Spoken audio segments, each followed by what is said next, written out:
study about women and reform. Status of Indian women. Indian women has been given a subordinate status to men for centuries. In the 19th century, Hindu society was strictly divided along the caste lines. Peasants women and poor women has little more freedom to go out and work. Upper class women were strictly observed purdah. Muslim women were also secluded by the purdah system. Child marriages was widespread. Often girls were married off at the age of 8 to 10 years to men who were unusually much older than them. There were also no bar on the marriage of widowers. Polygamy was fairly common. The practice of sati, where a woman immolated herself on her husband's funeral pyre, was also widespread in many parts of the lack of education also worsened the status of women. Women were not allowed to participate in affairs outside the domestic life. Subordinate women to men or status of men to women. Here you can see an image of subordinate status of men to women. That is, women working for men. The women's question. Western education brought ideas like humanism, racialism, and equality into the public consciousness. The British attitude of racial superiority also made many people examine the weakness of Indian social structure. Social reforms would therefore be necessary for political change. The religious orthodox strongly opposed any effort at women's uplift, claiming that it would corrupt the Indian culture. Some reformers felt that laws passed by the colonial government would not help in removing social evils. Certain people said that instead of university degree, women should be taught things which would be useful in running the household. Some women were not prepared for reforms, while other activities opposed them. Some reformers stopped their activities due to family pressures outside. Others believed that reforms were too limited in their. Some reformers stopped their activities due to family pressures. After the 1857, the British government abandoned its support of reforms due to fear of protest which would lead to a rebellion. However, by the end of 19th century, women were slowly entering into public spaces which has long been reserved for men. Let us learn about burning issue of sati. Sati has been a customary practice among Hindus for a very long time. Many foreign travelers, including Bernier and Tavernier in the medieval period, left behind their accounts of this practice. Women who committed sati were supposed to have achieved the status of goddess.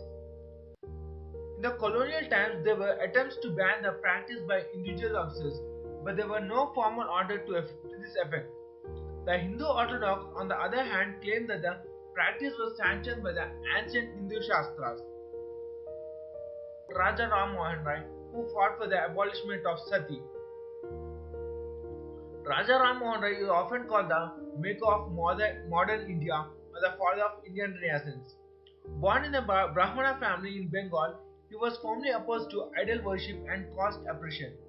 He also advocated education as a vehicle to social reform. He was vehemently opposed by the Orthodox, but he found support from a growing number of people. He pointed out that women were forced to commit sati so that they would not have share in the property of land and inheritance of their husbands. In 1828, William Bentinck was appointed the Governor General with the instructions to take a definite decision on this matter. He declared sati to be illegal in 1929.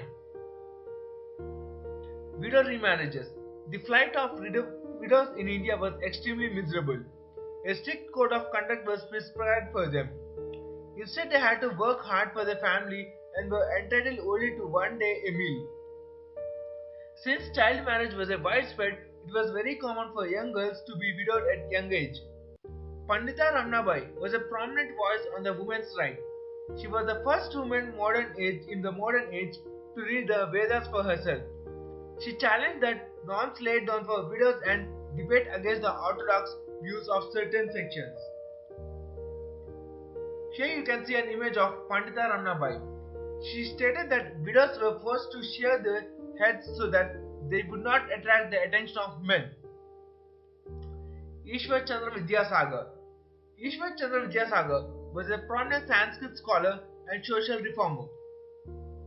He personally participated in the first widow remarriage that was performed in Calcutta in the year 1856.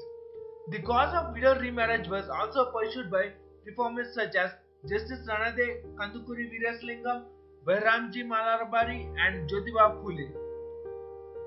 In order to improve the conditions of widows, widow homes and schools were started to provide education to young widows. Here you can see an image of Justice Ranade.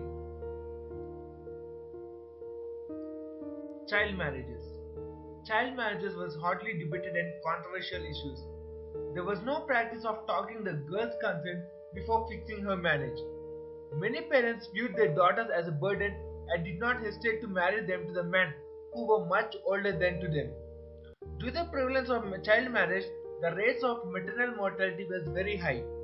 Bahramji Malabari, a Parsi reformer, pushed for the age of consent to be raised. In 1891, the age of consent bill was passed, which increased the age of consent to 12 years for girls. In 1927, Rana Sahib Harbilas Sarda introduced the child marriage bill. It was referred to a committee of 10, which included one woman. This committee moved quickly to gather public opinion and sent about 8,000 questionnaires to assess views on the issue. Women organizations organized meetings where opinions about child marriage could be voiced. In 1929, the Child Marriage Resistant Act was passed. It raised the age of in the Child Marriage Resistant Act.